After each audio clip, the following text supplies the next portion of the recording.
You walked into the living room one evening, expecting the usual quiet hum of domestic life, TV on, dishes in the sink, the faint smell of leftover dinner, and instead found your husband in a situation you will never forget.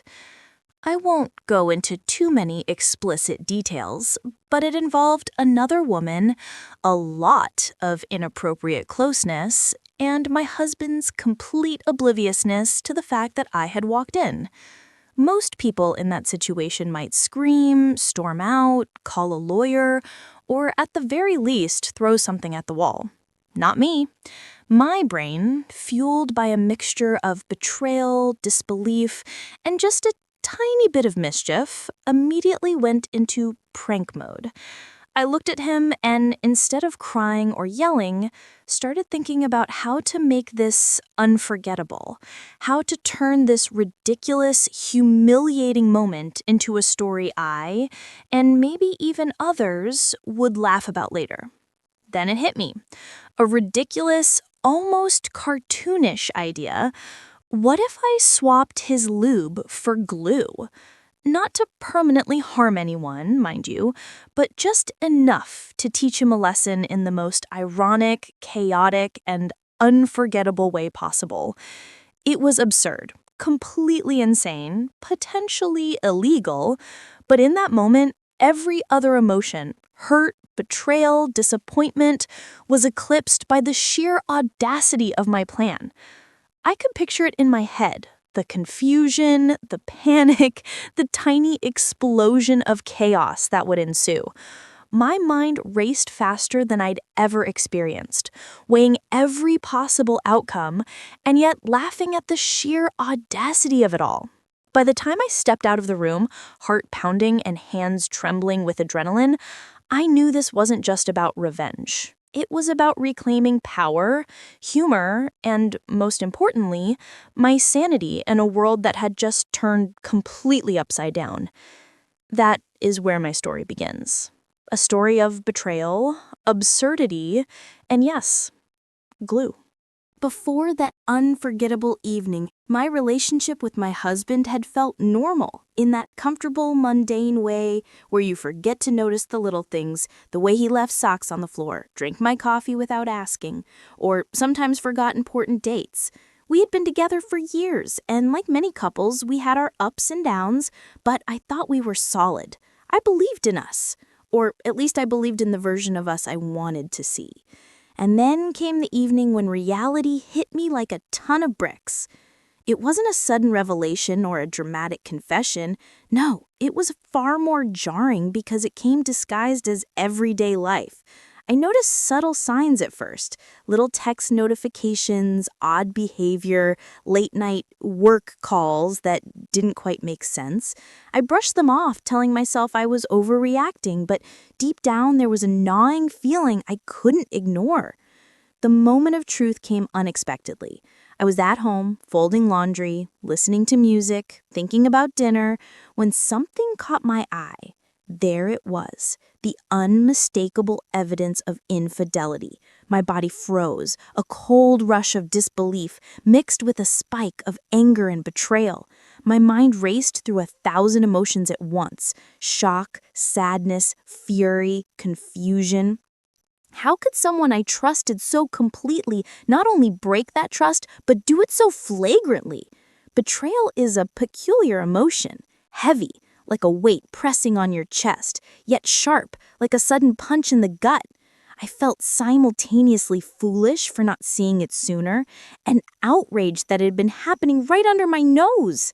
Anger bubbled up almost uncontrollably. Frustration clawed at me, and yet there was a bizarre, detached curiosity. How did it get this far? How did we get here? In that moment, I realized that my comfortable life, the one I had built and believed in, was no longer what it seemed. Every memory felt tainted. Every laugh now had a shadow over it. Amidst all this turmoil, a spark of mischief ignited. Instead of succumbing to despair or rage in the conventional ways, my mind went somewhere else entirely. It started plotting, not out of cruelty, but as a form of reclaiming power, a way to turn betrayal into absurdity. That is when my story took its wildly unexpected turn, setting the stage for the chaos to come. Once the initial shock and anger had settled, I found myself sitting on the edge of our bed, staring at the ceiling, thinking about what had just happened. Most people would have cried, called a friend, or stormed out, but my mind, fueled by betrayal, disbelief, and an unusual streak of mischief, wandered down a much darker, sillier path: revenge. Not the typical kind, the courtroom battles, the public humiliation, the I'm moving out variety, but something far more absurd. I started to imagine all the ways I could get back at him, but it had to be memorable, something he would never forget, something that would leave him speechless and, ideally, a little humiliated. That's when it hit me. Lube. Yes, the very thing he had been so indiscreetly using in his clandestine affairs. The thought was so ridiculous, so over the top, that I couldn't help but laugh quietly to myself. The plan was simple in theory, but devilishly ingenious in execution. I would swap his lube with glue. Not just any glue, simple, harmless, but effective, creating instant chaos if misused. I imagined the sheer confusion on his face, the panic, the frantic attempts to fix the situation, and the irony of it all. Every scenario in my head made me laugh harder. Here I was, sitting in the aftermath of betrayal, turning a moment of hurt into a scene straight out of a comedy. There was also a strange thrill in planning it. I measured, calculated, and timed everything in my head. When he would likely use it, how to make sure the swap went unnoticed, and the eventual fallout. It was like setting up a Rube Goldberg machine of chaos, perfectly timed for maximum effect. Underlying the humor was a sense of empowerment. Betrayal had made me feel powerless for a moment, but this audacious, ridiculous plan gave me back control.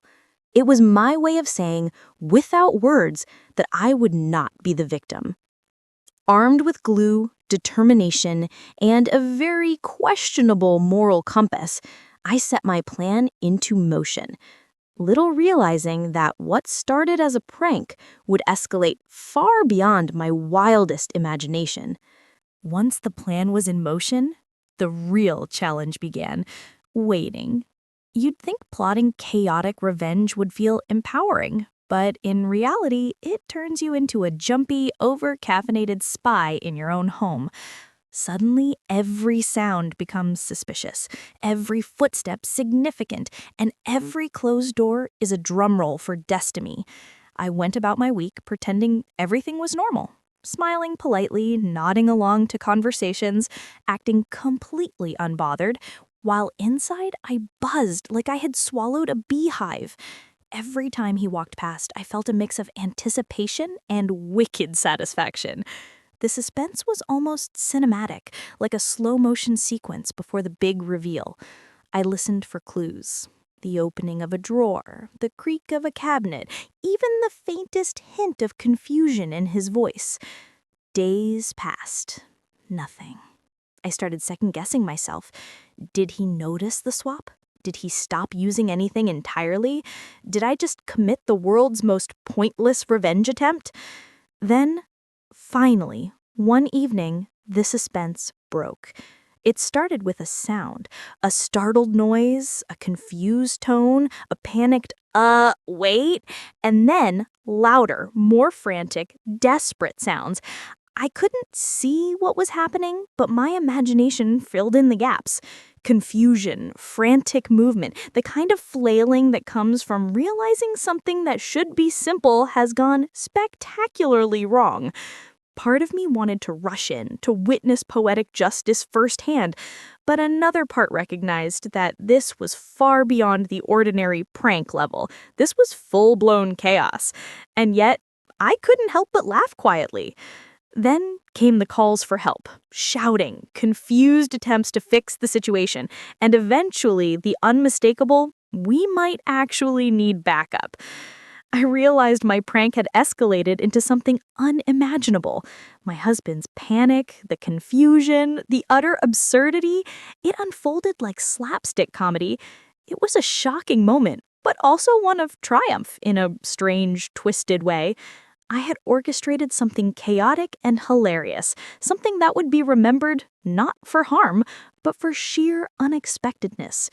In that moment, I knew this story was about reclaiming control, turning betrayal into absurdity, and proving that life's worst moments can become unforgettable stories, especially when glue is involved.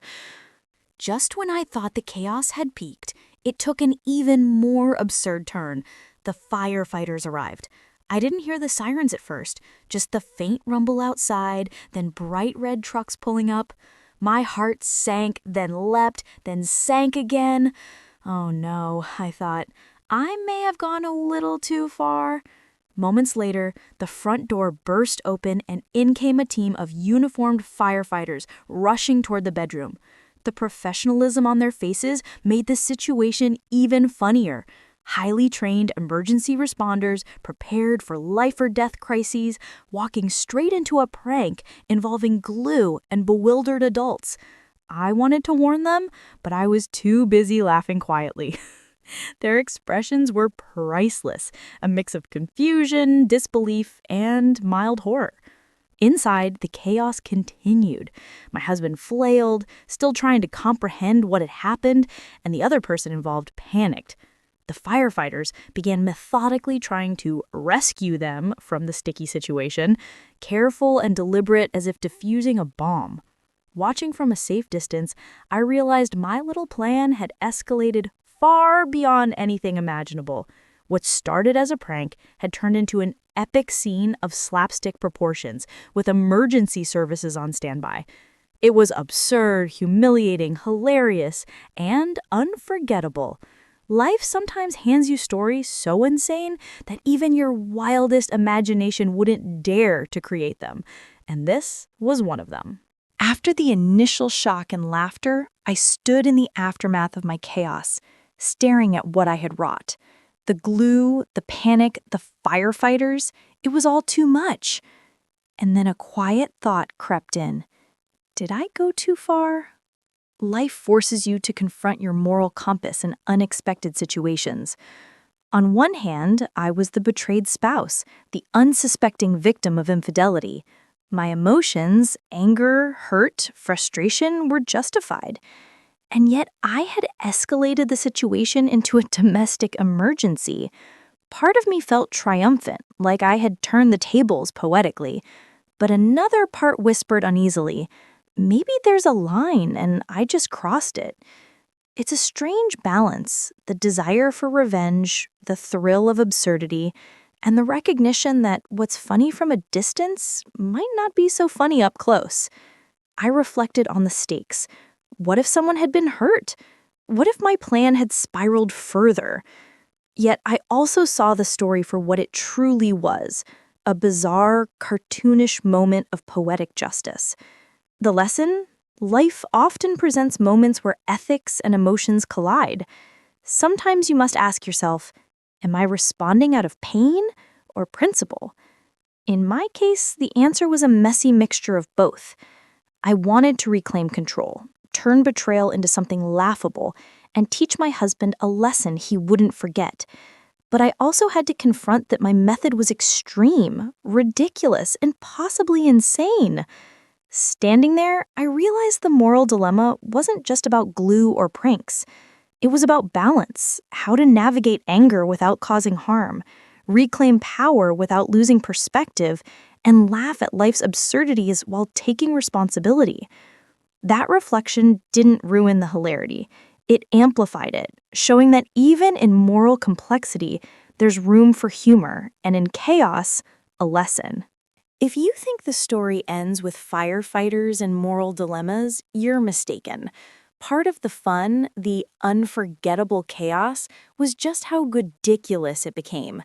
Honestly, I could write a novel of exaggerated retellings, and people might think I was making it up. But every absurd detail is true, or very close to it. The timing was public, humiliating, and perfectly cartoonish. The firefighters carefully untangling the chaos, while my husband and the other person looked like slapstick characters. Doors opened, items knocked over, a vase nearly became collateral damage. The sounds of panic, frantic instructions, my husband's voice between pleading and yelling. It was a live-action comedy skit. I was a witness, hiding, trying not to laugh so loudly someone would notice. Even the aftermath was absurd. Cleaning glue, chaos, and professional rescuers. Mops, towels, lingering disbelief. I half expected a world's most ridiculous prank certificate.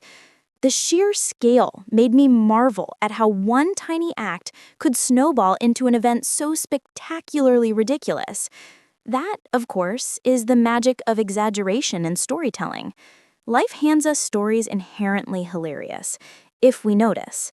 Every sound, frantic movement, stunned look was a tiny gem in the crown of chaos I had unknowingly created. Yes, the story is absurd, over the top, completely ridiculous, and that's exactly why it's unforgettable. Sometimes life doesn't just hand you lemons, it hands you a circus, and all you can do is laugh while taking notes for the memoir. Looking back, there are real lessons amid the chaos.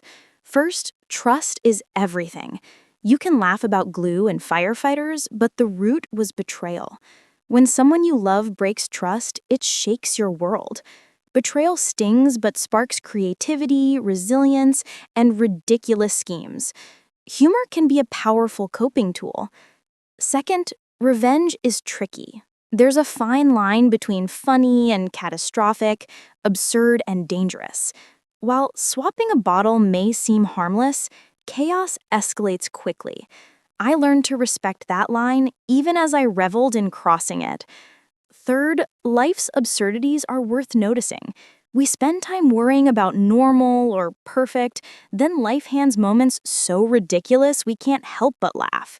The firefighters, the chaos, and the expressions, all reminders that life doesn't always follow a script. Finally, owning your story is empowering. My method of reclaiming control was extreme, ridiculous, and insane, but it worked. I turned hurt into a story I can tell, laugh about, and learn from. The takeaway? Trust carefully, laugh often, think twice before pranking with glue, and never underestimate life's absurdity. In the end, it's not just glue, chaos, or firefighters that matter, it's what you take away that sticks. And so, after all the chaos, glue, and unexpected firefighters, we arrive at the closing scene of this utterly ridiculous story. Life has a way of turning betrayal into comedy and absurdity into unforgettable memories. The story isn't just about revenge, glue, or panic. It's about perspective. Finding a way to laugh at life's worst moments, reclaim control through creativity, audacity, and a little mischief. Few can say their marriage drama escalated into a scenario requiring professional rescue. That's what makes it unforgettable. Absurdity, chaos, over-the-top nature. A reminder that life doesn't always follow a predictable script. Sometimes the universe throws a curveball and a bottle of glue. The takeaway?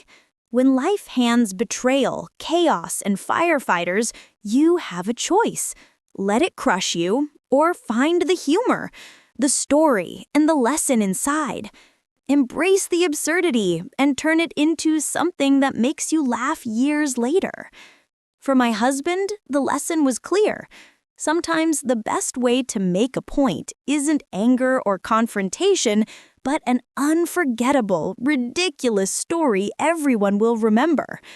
Maybe next time I'll just change the Wi-Fi password. It's safer, less sticky, and equally satisfying. Life is unpredictable. People are absurd. And the most outrageous moments make the best stories. And when all else fails, be glad it's glue and not something worse. Trust me, it makes a story you'll never forget, and a punchline that will stick long after the mess is cleaned up. Wow, what a chaotic, glue-filled mess that was. If you laughed even a little, hit that like button. Trust me, this story deserves it. Want more ridiculous, over-the-top tales? Then subscribe, because boring is not allowed here. And hey, drop a comment and tell me, what's the craziest prank or revenge you've ever pulled? Or maybe just change the Wi-Fi password instead. Stay mischievous, keep laughing, and remember, life's more fun when it's a little sticky.